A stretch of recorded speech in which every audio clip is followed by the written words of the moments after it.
অধ্যক্ষ এবং আমার শিক্ষক ও শিক্ষিকা মন্ডলী এবং আমার প্রিয় সহপাঠীবৃন্দ সবাইকে স্বাগত। আজ 26শে জানুয়ারি আমরা আমাদের দেশের ৭৬তম প্রজাতন্ত্র দিবস উদযাপন করার জন্য উপস্থিত হয়েছি। প্রথমে আপনাদের সবাইকে জানাই প্রজাতন্ত্র দিবসের আন্তরিক শুভেচ্ছা ও অভিনন্দন।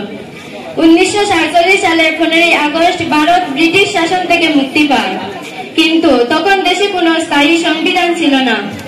1950 সালে 26শে জানুয়ারি ভারতের সংবিধান কার্যকর হয়েছিল। তাই আমরা প্রতি বছর 26শে জানুয়ারি ভারতের প্রজাতন্ত্র দিবস উদযাপন করি। এটি ভারতের একটি জাতীয় দিবস। সমস্ত ভারতীয়দের জন্য প্রজাতন্ত্র দিবস একটি অত্যন্ত গুরুত্বপূর্ণ দিন। এটি ভারতের চেতনা, বৈচিত্র্য এবং ঐক্য, গণতান্ত্রিক মূল্যবোধকে সম্মান করার দিন। আমাদের সংবিধান সমগ্র বিশ্বের সবচেয়ে বড় লিখিত সংবিধান।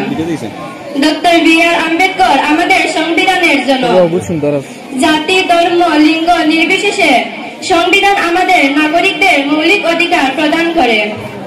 এই দিনে নয়াদিল্লিতে ইন্ডিয়া গেটে ভারতের রাষ্ট্রপতি জাতীয় পতাকা উত্তোলন করেন। এই অনুষ্ঠানে দেশের বিভিন্ন ধর্মের মানুষ ঐক্যবদ্ধ হয়ে সংস্কৃতি প্রদর্শন করেন। এটি গণতান্ত্রিক দেশ হিসাবে ভারত তার নাগরিকদের তাদের নেতা নির্বাচন করার অনুমতি দেন। ডক্টর রাজেন্দ্র প্রসাদ ছিলেন ভারতের প্রথম রাষ্ট্রপতি।